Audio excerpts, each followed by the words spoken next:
Bien, buenas noches. Buenas noches. Estábamos hablando de los sueños, o fue la palabra semilla que dejamos la vez pasada, porque definitivamente sí que son bien importantes los sueños, y decíamos esa frasecita de Facundo Cabral, ¿y qué es un hombre sin un sueño? ¿No? Cuando nos alejamos de la posibilidad de soñar, estamos alejándonos casi que de la posibilidad de sobrevivir, como lo vamos a ver más adelante. Porque de todas formas alejarse de los sueños implica primero, digamos que no entender lo que es la zona de confort. Muchas veces, por temor a salir de la zona de confort, dejamos de llevar a cabo nuestros sueños. A veces es muy importante tener una cierta seguridad o certeza hay como miedo de a ese muchas cambio. cosas, y entonces viene ese miedo al cambio, ese temor al cambio que no va asociado no solamente con el temor a salir de la zona de confort, sino también incluso con el temor al dolor, ¿sí? ¿Por qué? Porque frecuentemente algunos de los cambios son dolorosos. Dolorosos en el sentido físico propiamente, o en el sentido emocional, o aún espiritual, ¿sí? Entonces, si esto ocurre, si dentro de ese proceso del miedo están estos dos aspectos para poder hacer el cambio y empezar a generar la posibilidad de volver a soñar, recordemos que ese cambio exige un cambio a nivel físico, un cambio a nivel del manejo de los tiempos y un cambio a nivel del manejo del entorno, ¿sí? Cuando logramos hacer esto, cuando logramos tener control sobre esto, es perfectamente posible que entonces, digamos, que volvamos a encontrar la ruta en dirección a los sueños.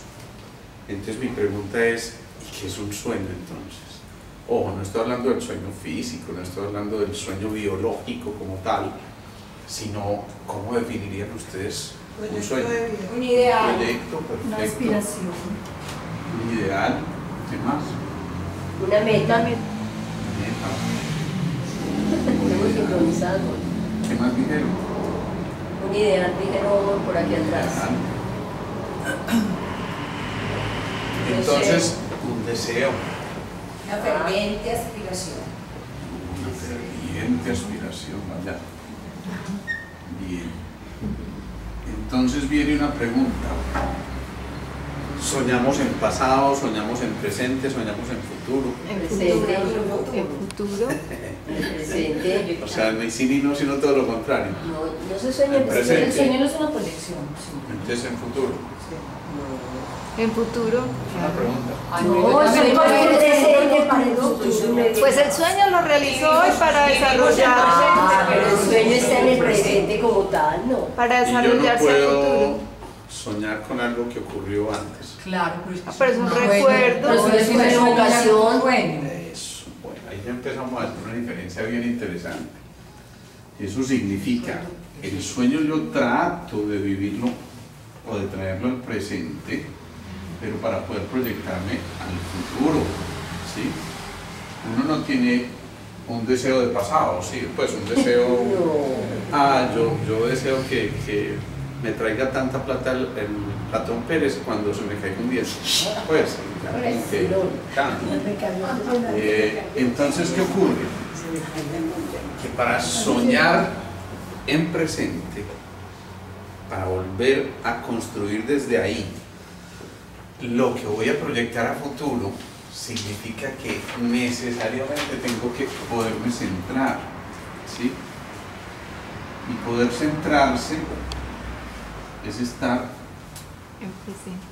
en presente y en el corazón, ¿cierto? Es decir, que de dónde parten los sueños. Del corazón. Del corazón. Y esa es la diferencia entre los sueños y las pesadillas, ¿no? Ahí sí podemos tocar eso, porque si estamos hablando del corazón, necesariamente estamos hablando del amor.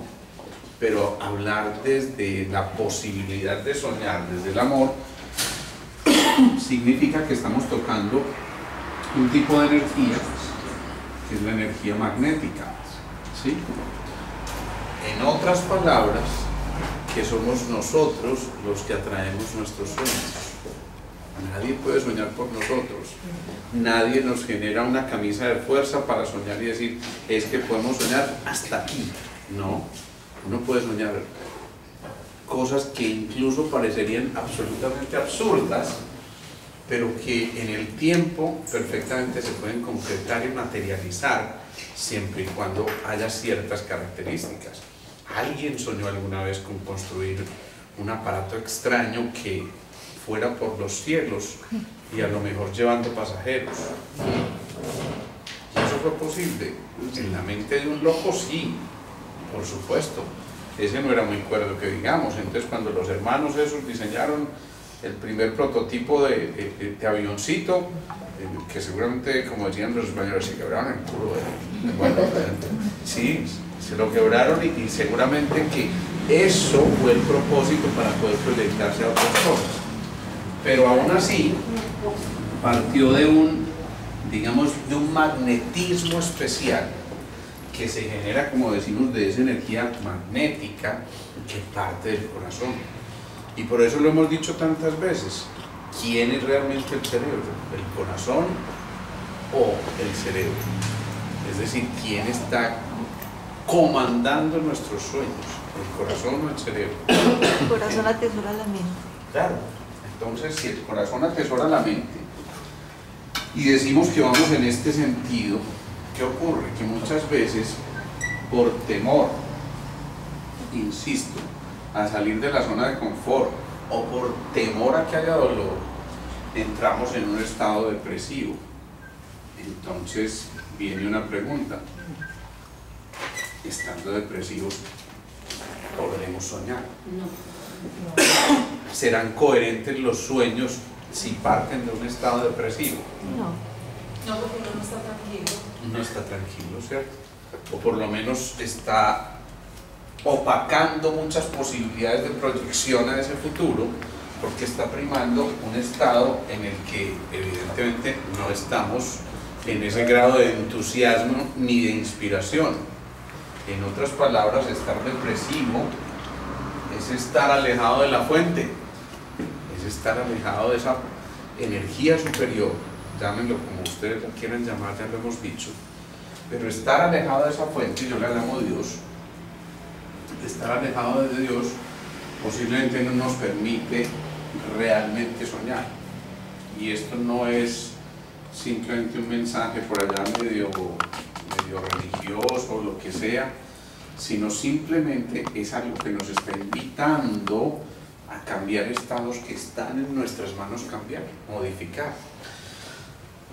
Si yo decido pasar de la depresión, eso significa que tengo que hacer necesariamente a una renuncia a algo que dio origen a ese estado depresivo.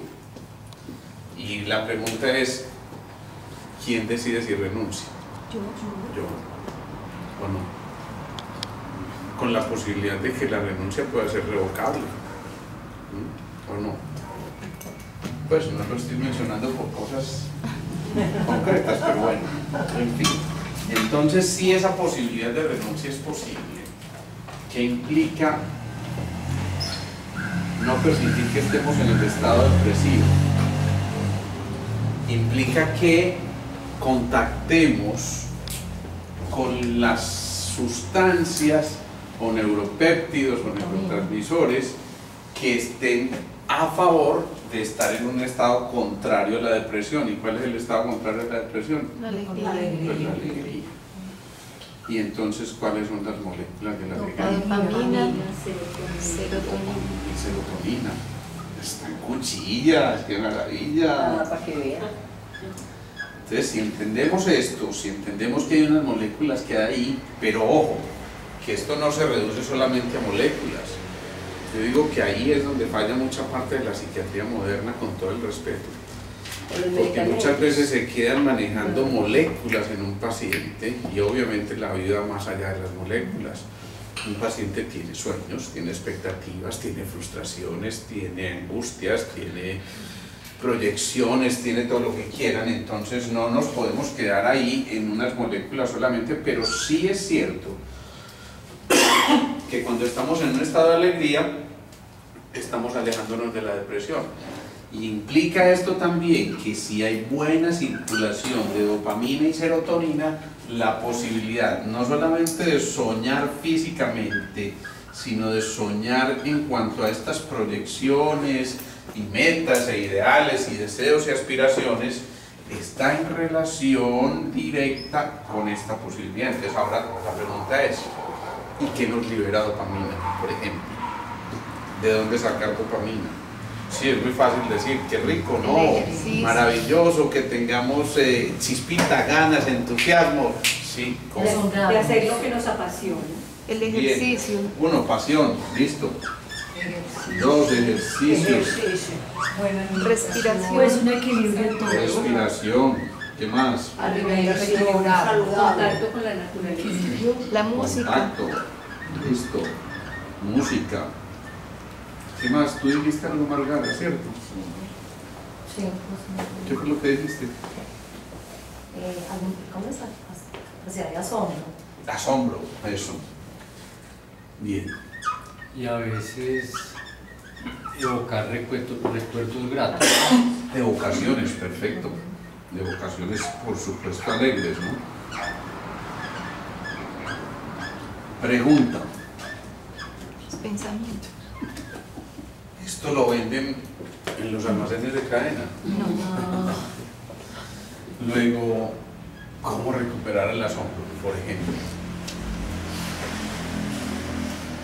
Cuando soy capaz de admirar las cosas más sencillas y más simples, puede ser. Perfecto. El niño interior. El niño Yo interior. agregaría Y hasta el exterior también, ¿no? La gratitud, cuando uno da gracias. Perfecto. El servicio. Servicio, perfecto. Miren toda la cantidad de cosas que hay acá. Sembrar. Y esto dijimos que era para qué? Al estar alegres. Para estar alegres. La pregunta es, si esto no lo venden en el éxito, si cada uno de nosotros lo puede conseguir, significa que la alegría Es nuestra es responsabilidad. una decisión. Y es gratis. Eso es una cosa muy, muy especial, ¿o no? Sí, porque, pues, qué maravilla. Es de las pocas cosas que no tenemos que pagar hoy en día, ¿sí? O sea, ser alegres es una absoluta decisión personal, individual, pero ya lo dije, es una decisión, es una decisión. Alejo, pero tenemos que cuando una partir de ahí. persona llega a ese estado depresivo por alguna razón, es hasta bueno en cuanto a que es capaz de. Yo voy a hablar de un caso pues, particular. Fue muy positivo yo llegar a un estado depresivo en cualquier época de mi vida porque después de pasar tantos años yo no me permito volver a ese estado. Yo jamás me vuelvo a caer tan bajo, por decirlo así. Aquí hay madera. No, yo sé que eso no duerme, ¿sí?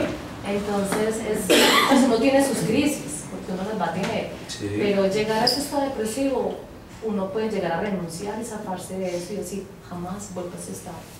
Mira, no solamente hemos dicho que la depresión no es mala, no.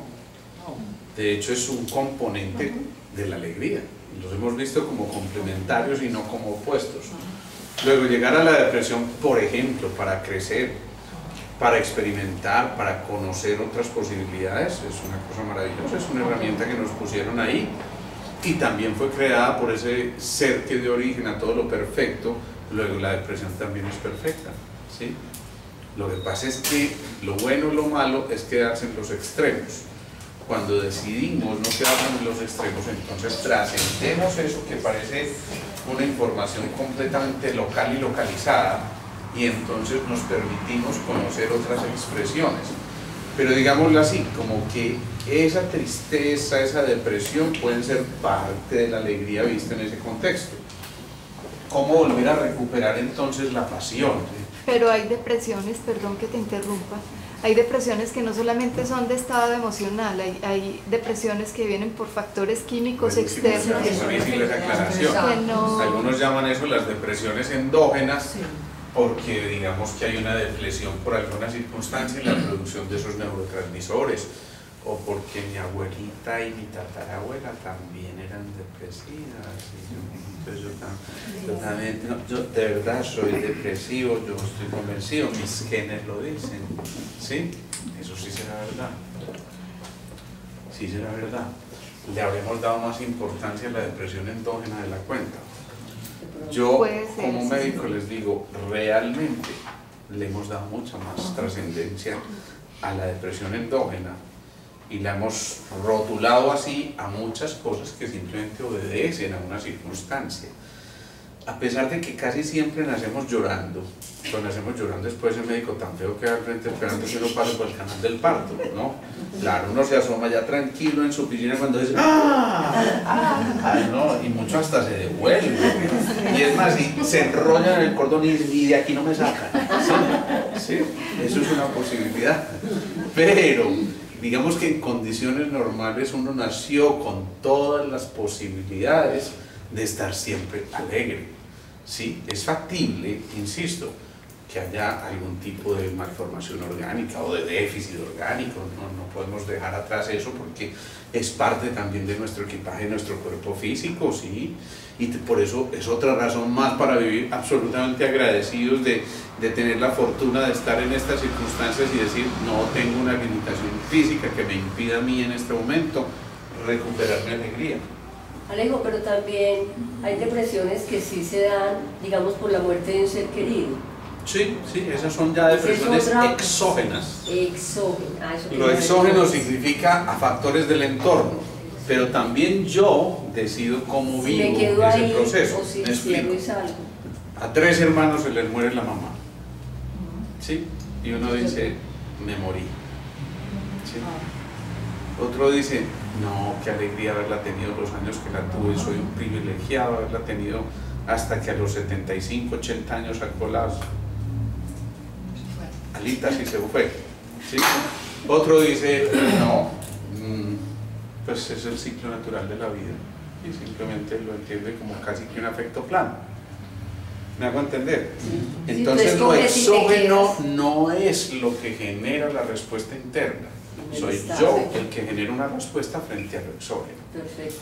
Entonces yo tengo la posibilidad de elegir también cuál es mi reacción. Evidentemente habrá situaciones naturales pues en las que uno, por supuesto, tenga algún grado de variación en su expresión de las emociones. Sería una rareza, menos que perteneciéramos a los pueblos indígenas nuestros o algo, que alguien se muere, bueno, no le metamos política, había buenos muertos probablemente según algunos, pues, pero eso es otra cosa. Digamos que en condiciones normales lo que implica es eso, cada uno de nosotros elige una respuesta frente a eso y habrá respuestas que son apenas naturales y por supuesto hay que sentirlas y es además no solo posible sino deseable sentirlas. Si a mí alguien me dice, mira, qué curioso, yo tenía una finca que se me incendió, pero se me incendió fue porque, como en el cuentecito aquel, mi hijo que fuma marihuana dejó un bareto prendido, pero después de que estaba trabajándose porque se enteró que tenía SIDA y justamente se fue a esconder allá en la finca para no pasar la depresión que tenía porque la mamá se había muerto y al abuelito lo habían secuestrado. La finca lo de Entonces dice uno, bueno, no, pues si este se alega, pues ya sí la cosa y está como extraña, ¿no? Estoy poniéndolo en casos bien extremos. Pero en circunstancias normales, insisto, uno elige cuál va a ser el tipo de respuesta. Y si la elección va en el sentido adecuado, digamos que uno tiene que sentir y vivir y fluir con la emoción. El problema no es la emoción misma, el problema es detenerse en la emoción. Aún en la alegría, si yo me voy y me quedo detenido y aferrado a la alegría, es posible que me vaya al extremo, a la euforia, que es la euforia extrema que se llama manía, ¿sí? Entonces ya la cosa tampoco es tan buena. ¿sí? Siempre en el justo sendero del medio, en el justo equilibrio, exactamente. ¿Cómo recuperar la posibilidad de hacer ejercicio? Ganas. Es una respuesta muy frecuente que yo tengo en mi consulta que de verdad da mucha risa. Yo le pregunto a alguien de una edad, digamos, de 35, 40, 45 años, ¿y tú haces ejercicio? Así. Y se quedan mirando. Uff, yo fui deportista toda mi vida. Yo jugaba basquetbol en el colegio, yo estuve en el equipo de atletismo, yo era de las mejores en voleibol, iba a mostrar cachetes allá, feliz de la vida, no sé qué, tal cosa. Pero haces ejercicio. Y yo me acuerdo que jugábamos, era todo el día, uno parecía incansable. Pero ¿estás haciendo ejercicio? No. Y entonces generalmente la expresión es no. Entonces hay una cierta cosa ahí con vergüenza. A veces esas sonrisas son porque uno como que está, ay, lo tengo, chuleado, sí, me tocó, me llegó, ¿sí? Entonces, ¿qué pasa? A ver, sí, es cierto, hay momentos en que uno pudo haber sido súper atleta y lo que fuera, pero eso no cuenta ahora. Hay otras respuestas peores. ¿Y tú juegas? ¿Tú haces ejercicio? Mire, sí. Yo jugaba mucho tenis, pero se me dañó el Xbox. ¿Sí? Imagínense, pues, respuestas como esas, y son reales. ¿Sí? Entonces, por supuesto, la decisión es de cada uno. Yo voy al gimnasio y veo, de verdad que yo veo cosas admirables. Les conté la otra vez de la señora directora de un colegio, como a los 90 años estaba ya de primera haciendo ejercicio, y lo sigo viendo, gente de edades ya muy avanzadas, pero también muchachitos empezando a hacer ejercicio y teniendo una rutina. Luego es una decisión, y es absolutamente cierto, eso sí, que claro, el ejercicio te pone en forma. Basta mirar, ¿no? Pero además de eso, el ejercicio fisiológicamente va a liberar endorfinas. ¿Y qué son las endorfinas? Sustancias del placer. ¿El placer se les parece más a la alegría o al dolor? Eso, por supuesto.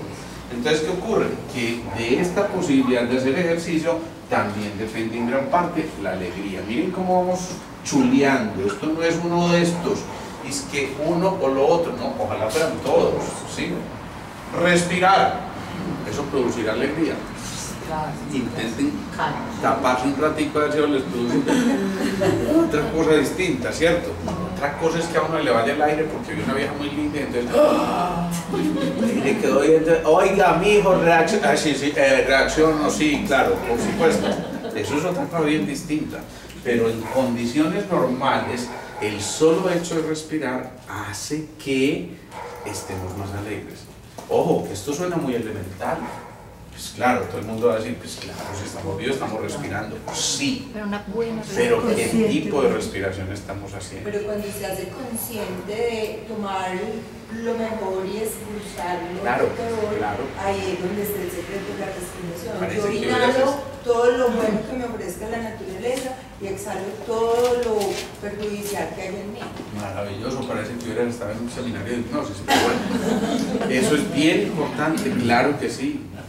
El problema es muy grave porque muchas veces, por lo que llamamos el estrés, estamos produciendo una respiración completamente superficial. Si ustedes observan en su ambiente, en su entorno más próximo, en su ambiente laboral, la mayor parte de la gente está entretenida haciendo algo que tiene que generar como una tarea ya muy urgente, y si observan la respiración, que generalmente la van a ver reflejada a nivel de la cintura clavicular, se van a dar cuenta que la mayor parte de la gente está haciendo una respiración completamente superficial, ¿sí? Hay una cosa que se llama el EPOC, enfermedad pulmonar obstructiva crónica, cosa que le suele ocurrir mucho a los fumadores empedernidos, donde ustedes, si observan, van a ver que muchos de estos pacientes están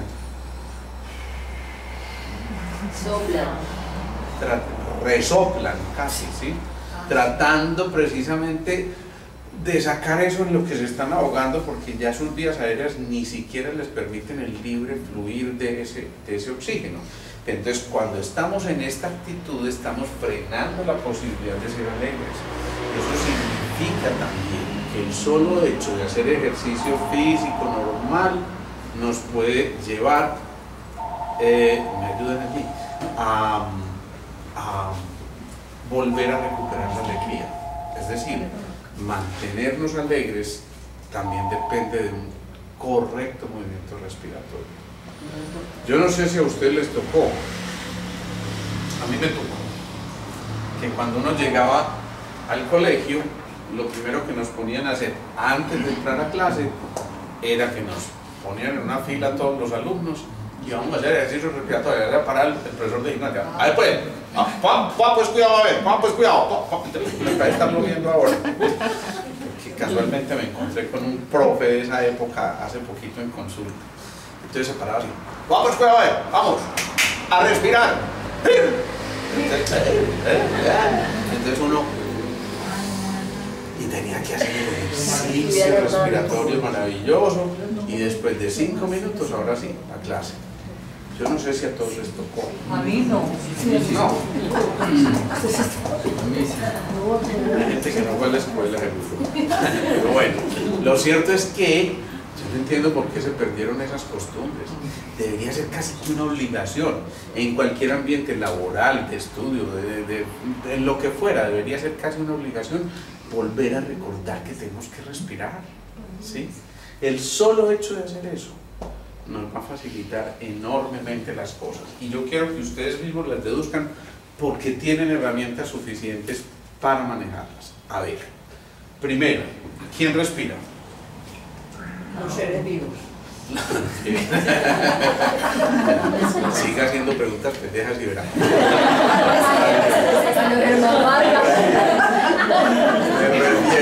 ¿Qué órgano de nuestro cuerpo es el sector de la respiración? Bien.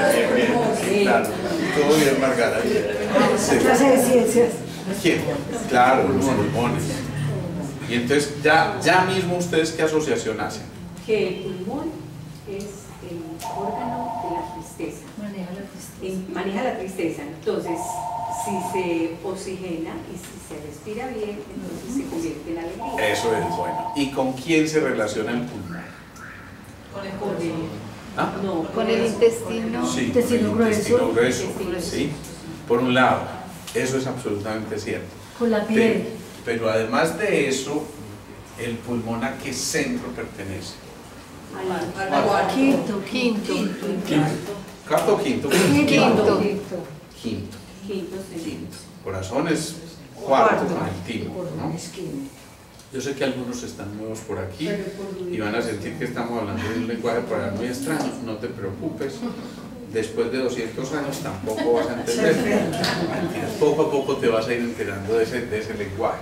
Pero hay 7 chakras, y esos chakras siempre se están combinando por parejas, y resulta que la pareja del quinto chakra a la que pertenece el pulmón es el segundo. ¿Y qué tenemos en el segundo?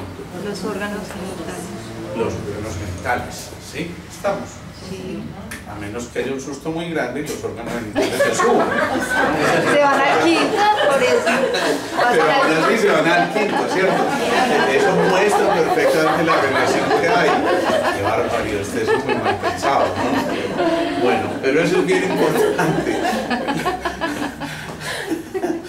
La importancia radica en que, en general, digamos que la expresión de lo sexual, ¿qué emoción genera en uno? Alegría. ¿Sí? Eso significa alegría. Eso significa que una sexualidad, digamos, llevada de manera adecuada, debe ser responsable de que también podamos volver a respirar, ¿sí? Y es más, en el momento del éxtasis mayor, obviamente se acelera ese movimiento respiratorio, pero eso es casi que un mecanismo de compensación, porque si no desbordaríamos completamente y hasta ahí nos llega la alegría. Sí. Hasta ahí nos llega la alegría. Entonces fíjense la importancia que tiene esto del ejercicio. ¿Qué? Se murió el viejito, murió contento. Alguien dirá murió contento. Bueno, El ejercicio entonces suele ser bien importante, y a menos que tengamos una limitación física importante, pues no debería haber ningún tipo de limitación, excepto la excusa que siempre es que no tengo tiempo. De verdad, doctor, créame que yo no tengo tiempo. Muy bien, ¿a qué horas entras a tu trabajo? Yo a las 8, en punto. ¿Sabes a qué horas empiezo yo? A las 7, en punto. ¿Y sabes a qué horas hago ejercicio? A las 5 de la mañana. Ah, no, doctor, es que eso sí es para los desocupados.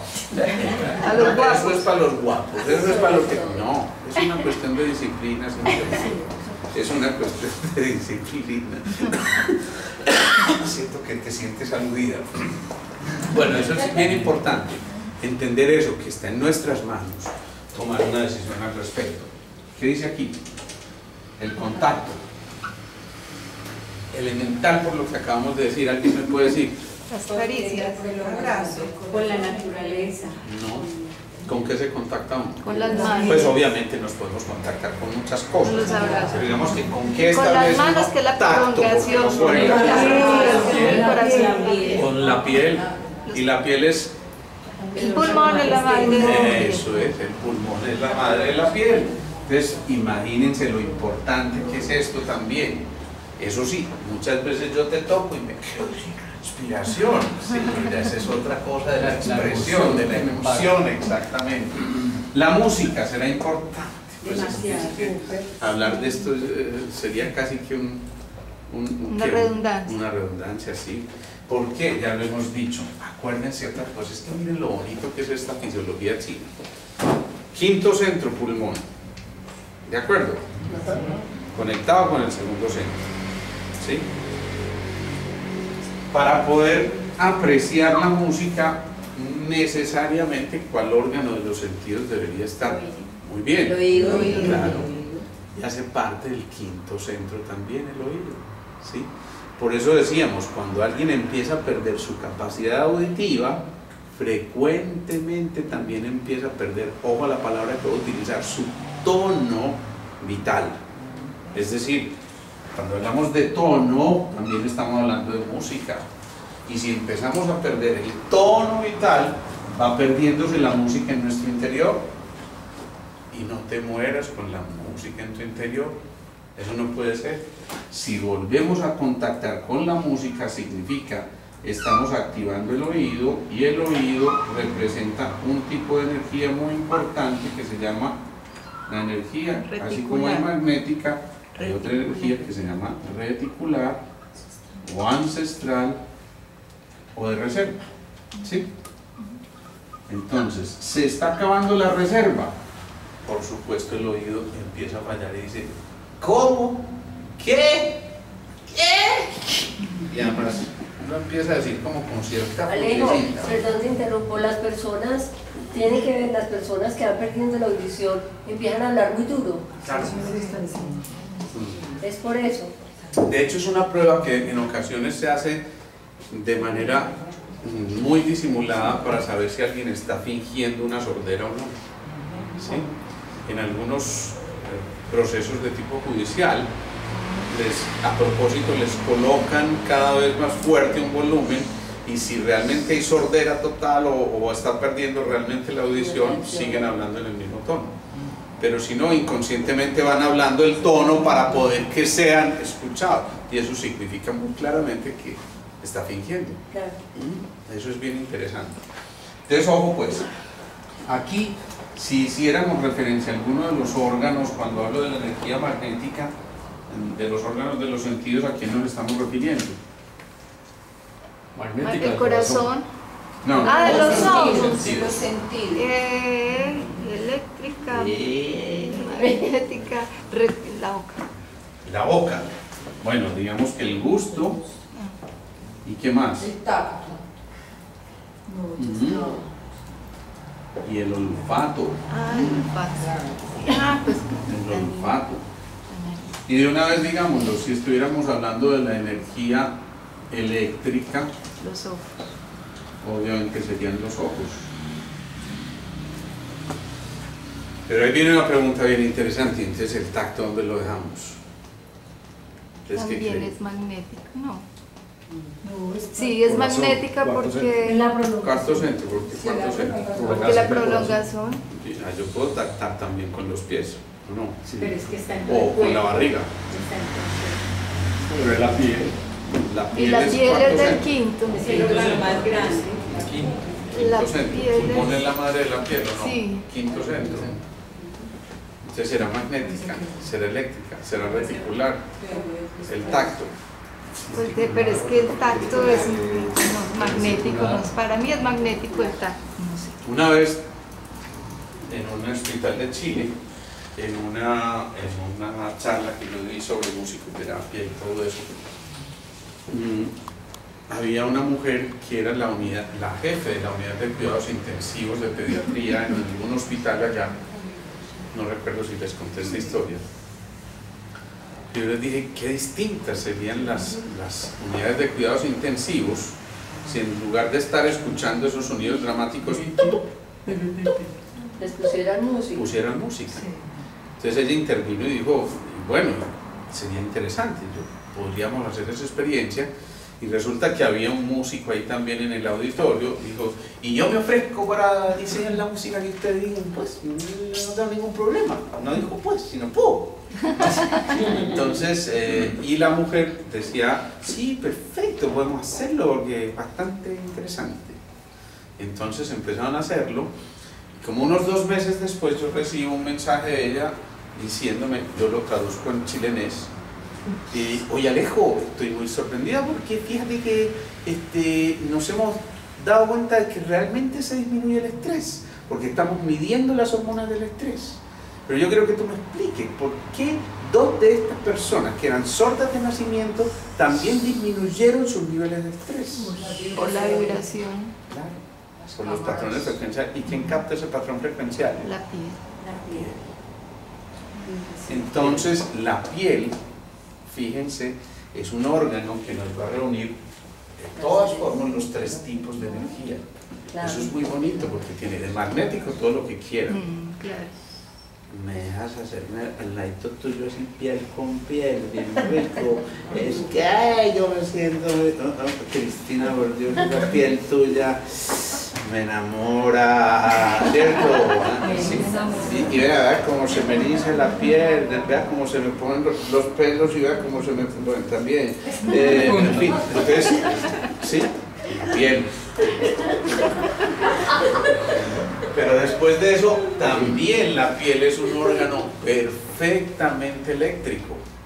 Y si no, miren, una reacción clarísima es, se me pusieron los pelos de punta, los vellos de punta, ¿sí? Esa es una expresión que utilizan. ¿Cómo es que dice ella? Me dice eso. Ese me dice también es eso. Y será una expresión de energía de reserva. Ya lo acabamos de ver. Cuando Escuchan hace con la contacto piel. con alguien. Claro, eso también es energía eléctrica, pero Pero es de otro la tipo otra. de eléctrica estática. Cuando Sí. uno está como conmovido por algo, también la piel se Claro, siente demasiado. claro. Y no solamente la piel se siente demasiado, sino que la piel es una expresión de muchas cosas que están ocurriendo interiormente. La piel reseca no es simplemente que la tiroides está fallando, no. ¿Qué está pasando? Que el agua de la piel se está retirando y entonces se empieza a generar en la piel algo parecido como una represa cuando se seca. Y entonces, ¿qué será? ¿Por qué la estará secando la piel? ¿Qué otro motivo habrá por ahí para que la piel se seque? ¿Será que una tristeza puede llevar a que la piel se seque? Y una tristeza que no sea manifestada podrá llevar a que la piel se seque. Sí, porque está aquí. Claro. Lo Y entonces vamos a ver cantidades de causas, por supuesto, de piel reseca, no sería el tema para esta charla, pero que entendamos que la piel es un órgano de manifestación claro de lo que está ocurriendo en nuestro interior.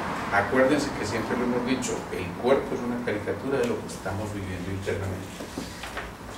La evocación de sucesos alegres es tan sencillo como esto. Tómense el pulso ustedes en este momento, que lo saben tomar. Tómenlo, por aquí se vienen con el pulgar y aquí hay un huequito más o menos a este nivel. ¿Sí? Más fácil, aquí no me enredes, por favor. Yo soy médico. ¿Ya? Sí. ¿Todos lo están tomando? Sí. Bueno, yo les pido, no, Es que es... a este lado. Mira el pulgar, ¿dónde está? No corra el pulgar para el otro lado. ¿Dónde está? Eso. Ahí, suavecito. No tienen que hundir muy profundo porque colapsan el pulso y es posible que en algunos segundos se empiecen a poner medio morados. No, pero, no, mentiras, no. Pero muchas veces, si hacemos mucha fuerza, claro, no lo sentimos, es apenas una caricia al pulso. ¿Sí? Ahora sí. Entonces, yo les pido, cierren sus ojos y evoquen en este momento un suceso muy triste que les haya ocurrido alguna vez en su vida y vayan sintiendo el pulso.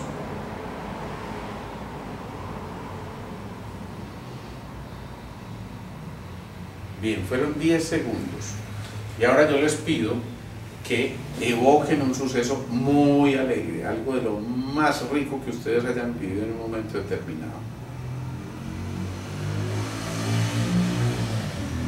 Qué maravilla. Bien. Entonces, ¿notaron algún cambio en el pulso? Sí. Se aumenta. Claro, si el pulso cambia, imagínense ustedes o no si será importante evocar sucesos alegres.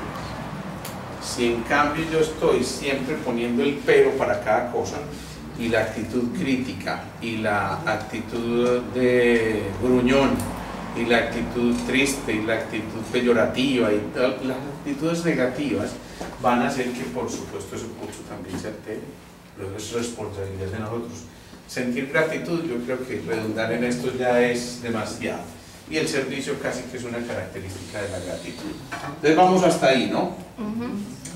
Cuando entramos en ese estado depresivo, para poder salir de ahí y volver a retomar el sendero y la posibilidad de soñar, es muy importante que cuando uno está depresivo, generalmente la manifestación es una manifestación física como de derrota. ¿Alguien puede mostrarme cómo sería una actitud física de derrota? Hombros caídos, así, Cabeza agacha. Como casi todos hablan de esto, ¿sí? Sí. Nadie está diciendo, ¡estoy triste! No, ¿sí o no? Sino que... o estoy muy alegre. No, tampoco, ¿cierto? Esta es una actitud que generalmente demuestra derrota. Mira lo que acabas de decir, se cae el cuello. ¿Qué hay aquí? La barrera. El quinto centro. El quinto centro, pero además es el paso a través de ese cuello de botella a la conquista del polo neurosensorial, es decir, a la capacidad de pensar, razonar y entender y comprender todo lo que está allá afuera. Entonces, cuando hay un bloqueo aquí, frecuentemente hacemos esto y fíjense que va a tocar aquí inmediatamente por debajo. El quinto centro. El quinto centro, ¿sí? Otra vez pulmones. Pero además de esto, hay una actitud así como de... ¿sí? ¿Y qué pasa con los ojos? Pregunta. ¿Ustedes con los ojos pueden saber si alguien está alegre o triste? No hay brillo, la misa del bolsillo. Estoy muy alegre. Sí, que pique.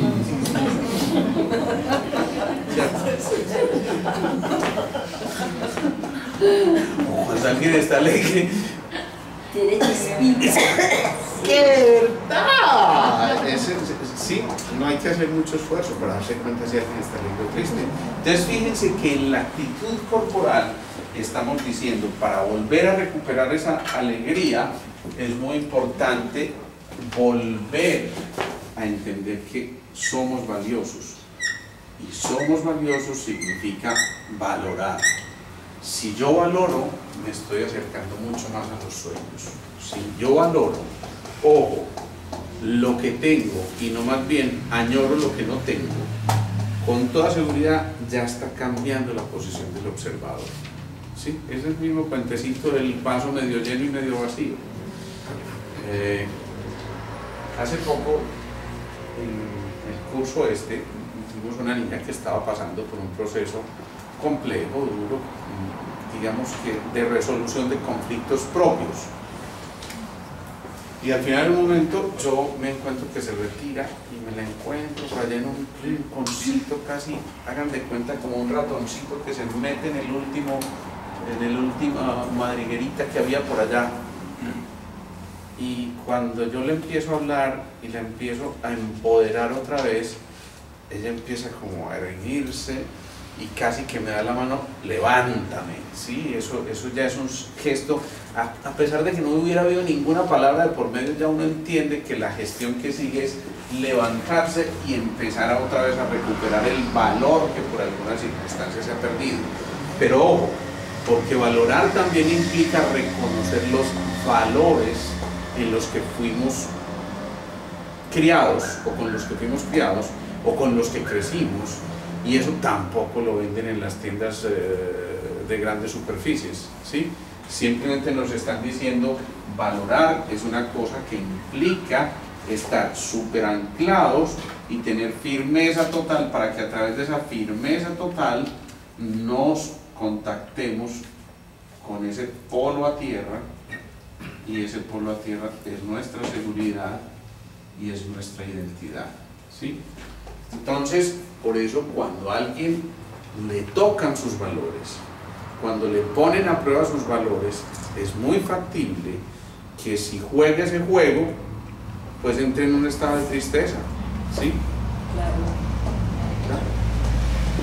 A alguien le dicen, usted tiene que decirle a su jefe que todo está perfectamente bien, porque si yo me entero que este jefe se enteró de que usted le dijo tal, entonces ojo, porque yo la puedo sacar del puesto que está ocupando en este momento. Entonces alguien, por conservar el puesto, decide, no, es que esto sí es el colmo, yo cómo voy a hacer esto si es que lo que me enseñaron toda mi vida fue esto, pero mientras tanto por allá el diablotín le está diciendo, pero ojo, es que si te echan vas a perder el trabajo, y quién va a llevar el sustento a la casa. Y empieza esa dicotomía tan compleja en la que muchas veces estamos metidos.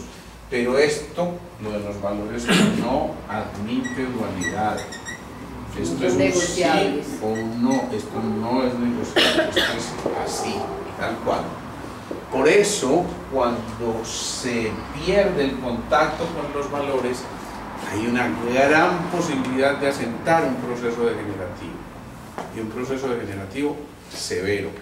Casi yo diría, no hay ningún proceso degenerativo severo que no haya tocado de alguna manera los valores, o el piso, o el anclaje, o el polo a tierra, la firmeza, la seguridad y la identidad. Si eso ocurriera, la posibilidad de que evolucione, o mejor, involucione a algo degenerativo es mucho mayor. Igualmente, en este mismo sentido, para ir en ese camino de los sueños, hay que renunciar un poquitico al perfeccionismo. Muchas veces, cuando nos quedamos anclados al perfeccionismo, estamos negando la posibilidad de fluir, ¿sí? Y ya hemos visto, es necesario fluir para ser felices. Cuando yo me resisto, esa resistencia va a generar una cosa mucho más compleja. ¿Qué es una resistencia en ingeniería electrónica? Impide el paso de la corriente y se calienta. Claro, impide el paso de la corriente y ojo, se calienta. Lo mismo ocurre con los sentimientos. Si yo me resisto a que fluyan los sentimientos, entonces me recaliento y origino resentimientos, ¿sí? Y el resentimiento va a generar cosas mucho más complejas. Pero el resentimiento liberará dopamina. No. ¿Liberará serotonina? No. En cambio, sí es muy factible que libere ACTH, cortisol, adrenalina, todas las hormonas del estrés. Es muy factible que sí. Entonces, de cada uno de nosotros depende también. Hombre, queremos hacer las cosas bien, eso no es ningún pecado, al contrario, es un propósito que todos buscamos, siempre y cuando no nos convirtamos en esclavos de esto que estamos pretendiendo en un momento determinado y que no nos permita fluir de manera adecuada, ¿sí? Eso es muy importante. Generalmente el perfeccionista tiene actitudes frente a la vida. ¿Cómo sería una actitud física, rasgos físicos de alguien que es muy perfeccionista? Pregunta. Erguido así, sacando pecho. Sí. Alguien que sea perfeccionista puede asumir más o menos esta actitud, ¿no? Mira como así. Ajá, y mira por encimita del hombro. O sea, un antiguo que nadie se acerca a mí. Queda la ceja. Eso, blanquea la ceja. Y generalmente aprende a hacer ese juego de cejas. Yo no lo sé hacer, lo que pasa es que en este momento las células en espejo me están mostrando lo que ustedes están haciendo, ¿cierto?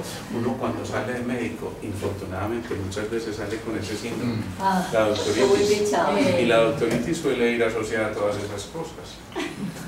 ¿O no? Y en cualquier profesión realmente, que se siente muy súper, o sea, bien. Se sube. Oye, tú no sabes quién soy yo. Y él no sabe quién soy yo, fíjense que ya no es este, sino que es sí. Y entonces anda las cejas de esa manera, pero no es posible que tú me digas eso. Tú de verdad sabes quién soy yo. ¿Sí? Entonces fíjense cómo vamos cambiando. O ellas que quieren quedar absolutamente perfectas porque se fueron a hacer su maquillaje y su cosa para el matrimonio al que tenían que asistir. Entonces termina el estilista y ellas dicen: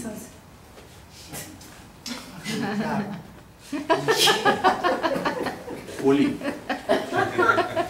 ¿tú me podrías dar otro toquecito?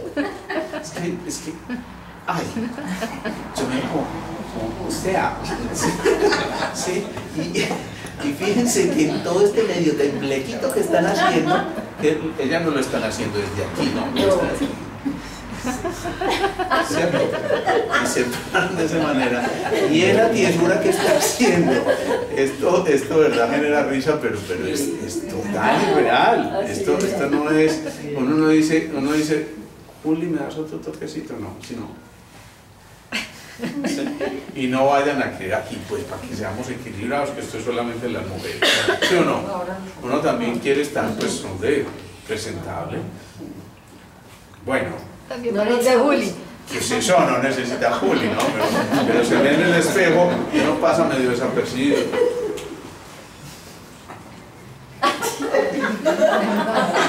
Lo que pasa es que a veces en el espejo le va mostrando a uno muchas cosas y dice: no, más bien después hablamos.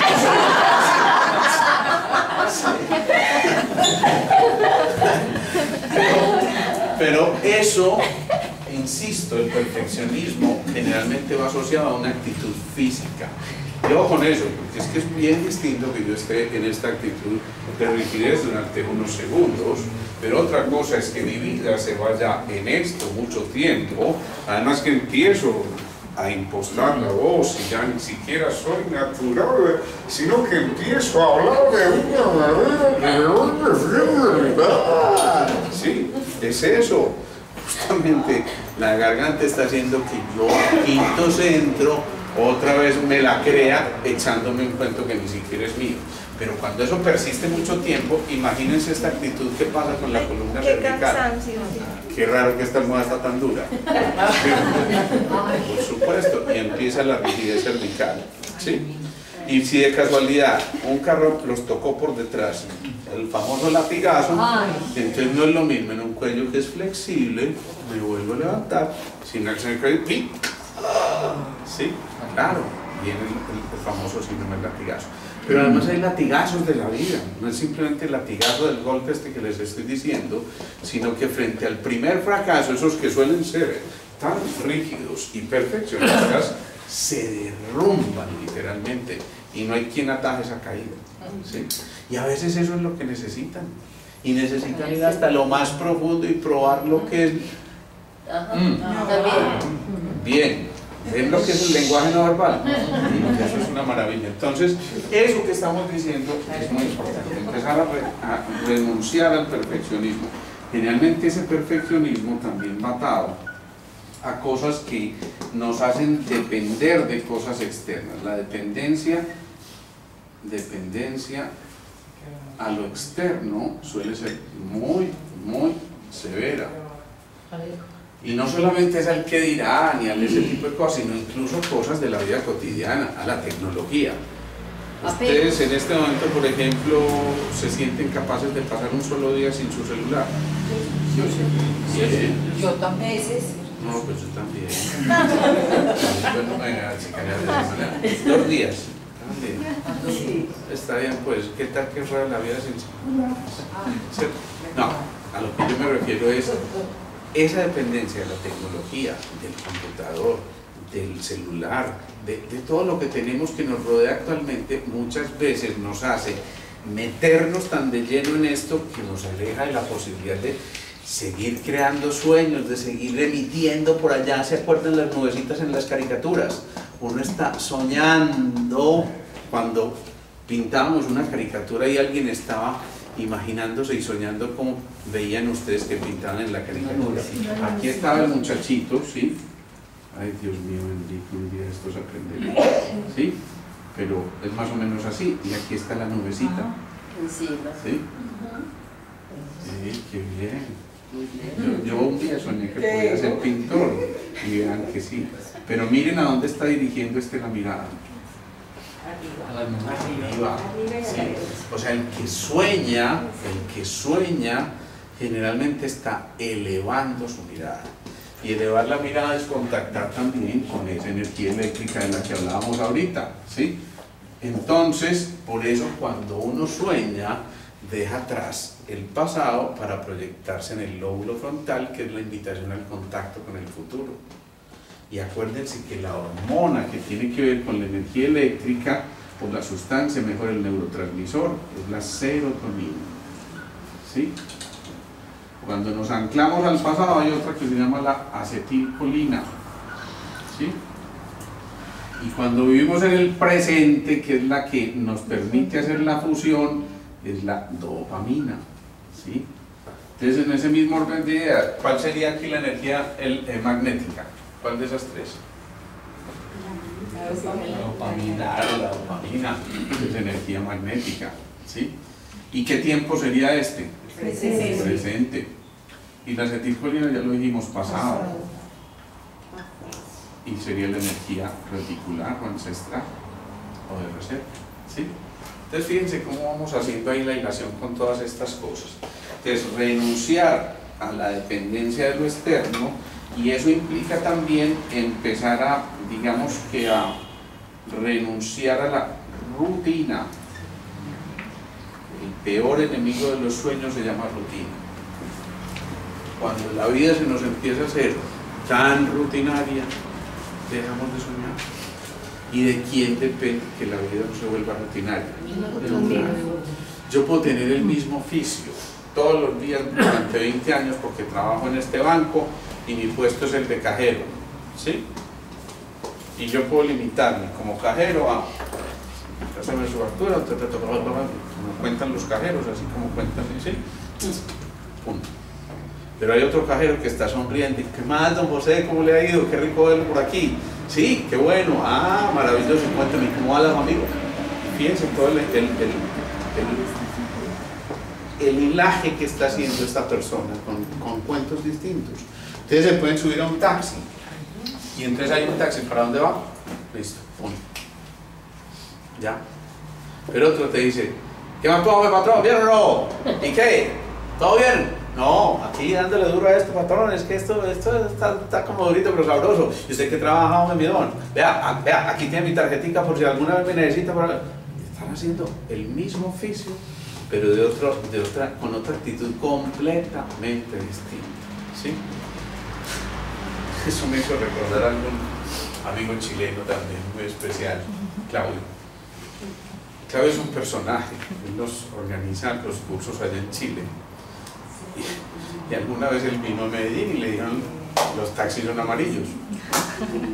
Y entonces los taxis son amarillos, es que él salió de la casa donde se estaba alojando, pasó un carro amarillo, se le atravesó. Entonces el tipo frena, él abre la puerta, se sube y dice, por favor me lleva a los laureles. Señor, pues sí, yo voy por ese lado, no hay problema. Ah, sí, muchas gracias, señor. Y después el señor iba fumando y le dice, señor, ¿le molestaría apagar su cigarro? Sí, qué pena. Bueno, dice, y entonces, ¿por qué dirección vamos a salir más rápidamente? Y dice, pues yo normalmente me voy por allá. Ah, es que usted acostumbra a trabajar por allá. Sí, es que allá trabajo yo. ¿Cómo así? Usted no es un taxista. Dice, no señor, pero como usted se me atravesó, yo no noté ese asunto con tal radio, pues colaborémosle. Pero imagínense lo que le ocurrió a este hombre, esto es una historia real. Digo, cuando me contaba esa historia de Alejo, no me vas a creer lo que me acaba de ocurrir. Y le va a creer semejante cosa, pero real y total, ¿sí? Pero miren cómo alguien puede, hey, ¿usted para dónde va? ¿Cómo se va a montar? Y miren, esto se convierte en una charla completamente informal y posiblemente les alegró el día a los dos. Ustedes se imaginan, el otro acordándose de eso, contándole a sus amigos, a lo que fuera, y él contando esa propia historia, pues que es casi que irreal. Entonces, ojo, salir de la rutina es fundamental y eso depende de la capacidad creativa e innovadora que tengamos en el día a día. Y contactar con la capacidad creativa e innovadora tendrá que ver con el pasado. No. Mucho con el presente y mucho con el futuro. Entonces volvemos a decir, fíjense que ahí tenemos que manejar muy bien los tiempos. Cuando entonces se manejan las rutinas es muy factible que caigamos en una cosa muy compleja que se llama la pereza. Y aquí yo pongo pereza versus acción, ¿sí? No sé si alguna vez han oído hablar de la pereza. ¿Sí? La madre de todos los vicios, maravilloso, y como madre hay que respetarla. ¿Sí? Entonces, ojo con eso, cuando nos quedamos enfrascados ahí en la pereza, es muy factible que no podamos dar un paso más allá y generalmente esa pereza se vence cuando decidimos realizar los actos por secciones, ¿sí? Es decir, seccionar los actos grandes facilita el cumplir las cosas que tengamos que hacer. A ver, tengo que hacer un informe muy grande y esto me va a tomar por lo menos 8 días. Bueno, empiezo por una fracción del informe, ¿sí? O la señora dice, tengo que coser este vestido para pasado mañana. Usted sabe que tiene que empezar por una parte y lo que sea, hacer, ¿cómo se llama eso? Los moldes y cortar y todas esas cosas, ¿sí? Todas esas cosas implican, vamos por partes. Pero aquí hay una clave en esto, y es, las pequeñas tareas se realizan ya. Las pequeñas tareas se realizan ya, porque esas suelen ser, a pesar de que uno cree que son las más pequeñas, las que llevan al atraso en todas las demás. Entonces, no procrastinar en este sentido significa lo pequeño lo realizo ya, no permito que eso que es minúsculo vaya a alterar el desarrollo del gran, digamos que el tronco, la gran dirección en la que vamos para poder generar una cosa mucho más importante. Y eso también implica, ojo, ir en pos de nuestros sueños significa renunciar a los apegos. Y de esto ya hemos hablado muchísimo, por eso no me voy a detener ahí, pero renunciar a los apegos significa romper con esa estructura de la barrera diafragmática, que ya saben ustedes, es lo que nos separa también del pasado con respecto al futuro de la conquista del ser humano, para después conquistar ese ser, digamos que superior en búsqueda del contacto con la fuerza mayor. Y entonces, ¿qué pasa aquí?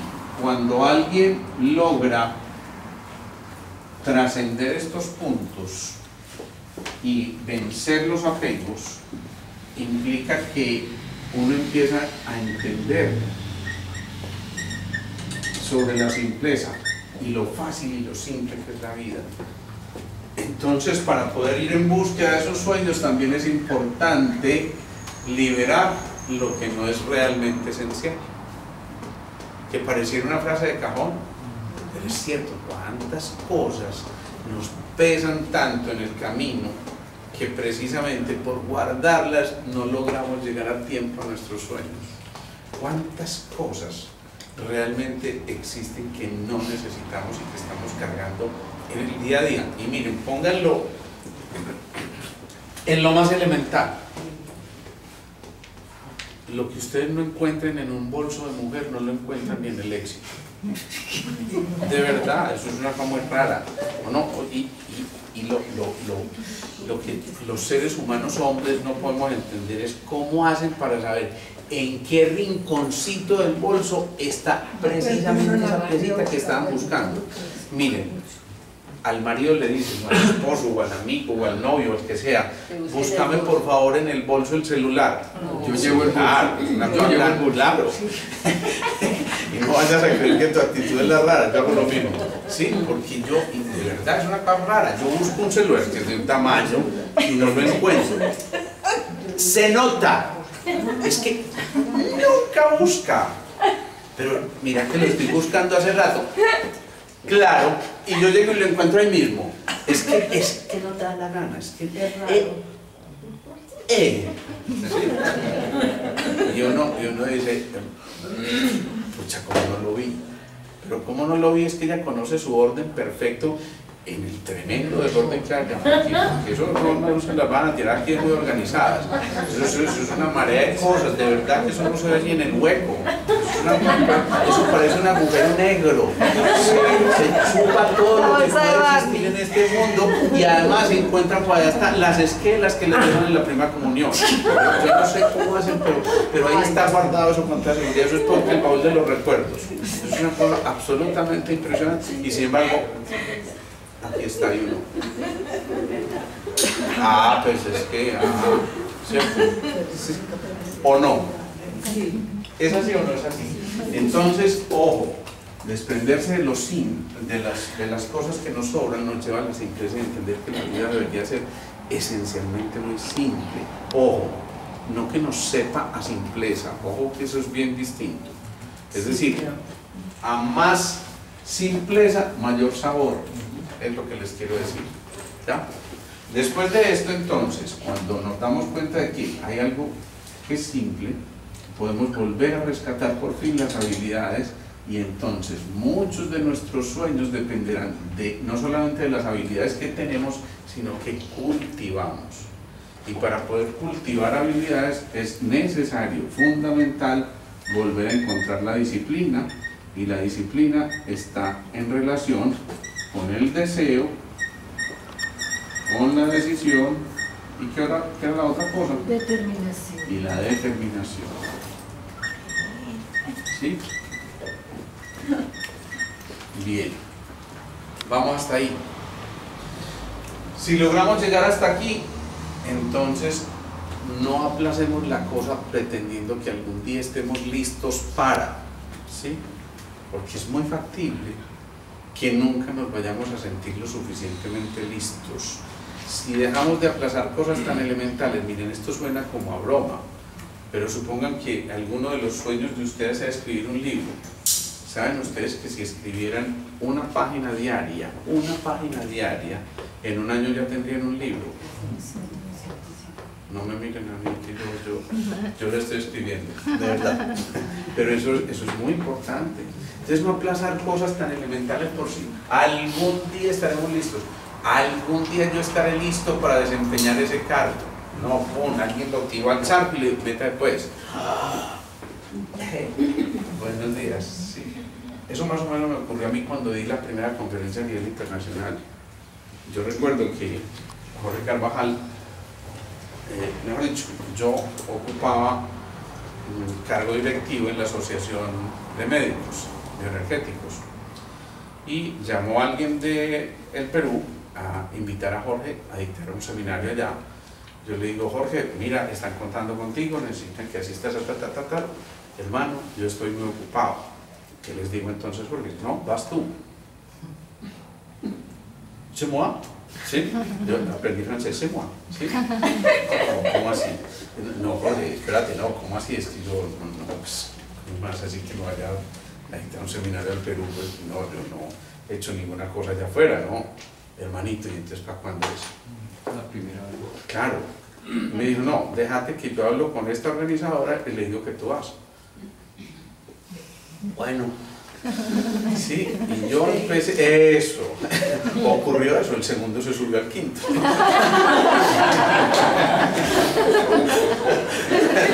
Te la pillaste bien, Fernando. Ay, no. Entonces, ¿qué pasó? Y yo dije, bueno, voy a tener que asumirlo.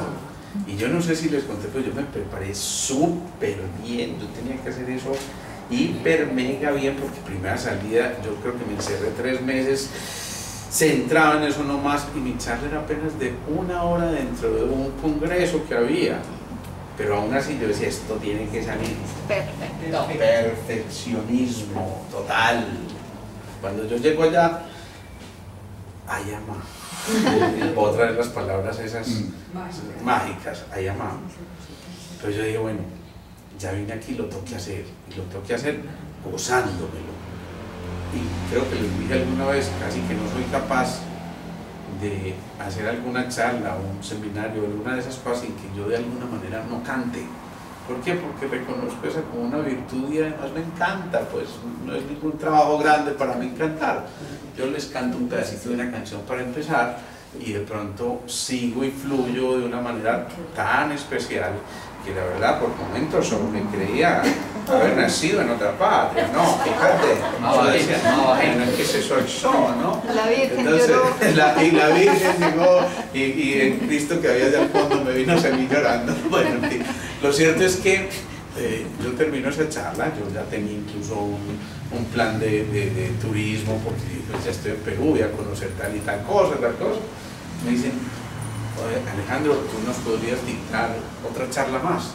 Es que hay alguno de los conferencistas que no va a venir y queremos que seas tú el que la dicte. Y yo, wow, sí, pues bueno.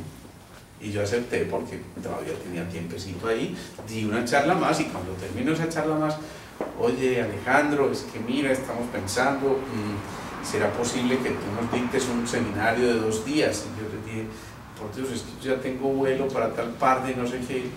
Bueno, entonces te esperamos a tu regreso. ¡Oh, 2 días! Y yo decía, Dios mío, si yo no preparé una carreta para 1 hora o 2. Y casi me parece escuchar la voz de mi hijo que cada rato me dice, ¿cómo haces para hablar tan tarde? ¿Sí? Lo cierto es que finalmente en una charla que yo iba a dictar de 1 horita se terminó en un seminario completo de 2 días. En mi primera salida allá al Perú, eso fue apoteósico, de verdad, una cosa para mí de verdad muy reveladora porque al final del día, cuando ya terminé de dictar el seminario, cuando al otro día salía mi vuelo tempranísimo, yo decía, Dios mío, bendito, estoy fundido y refundido. A las 10 de la noche hoy me toca la organizadora ya al cuarto del hotel.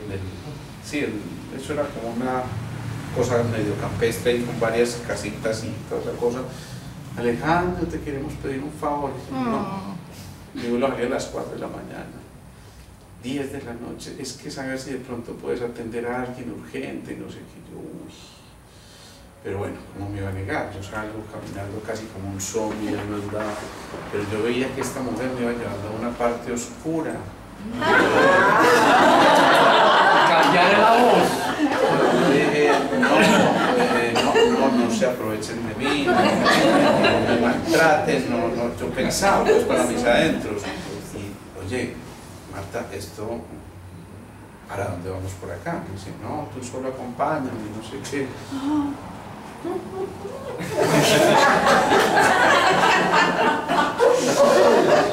De pronto yo voy viendo que se va dirigiendo a una especie de salón social grandote que había allá. Yo decía, en el salón social, esto sí está como raro. Cuando finalmente ya abre la puerta, se encienden todas las luces y me tenían una super fiesta sorpresa ya. Eso fue, les digo, yo terminé chillando como un niño total, porque imagínense, era como el afán de decirme gracias por habernos permitido hacer esto, gracias por tu sacrificio. Ahí se me olvidó a mí todo el cansancio, toda la fatiga, ya me importaba un carajo que el vuelo saliera a las 4 de la mañana, no tenía ningún... Pero fíjense de dónde parte esto. ¿De dónde parte esto? De la disciplina, del deseo, de la decisión, de la determinación para poder llegar a una cosa como estas. Y finalmente, para que redondeemos, porque es que me fui como entusiasmando demasiado hoy. Entonces, después de contactar con esa disciplina y el no aplazar lo que ya tienes que hacer, es volver a contactarse con la posibilidad del éxito, y este solo se va a lograr cuando tengamos una buena capacidad de enfoque, es decir, que no perdamos realmente la posibilidad de direccionar claramente nuestros objetivos para poder llegar al objetivo final, que es el de cumplir nuestros sueños. ¿Preguntas, dudas, inquietudes? Entonces yo pregunto,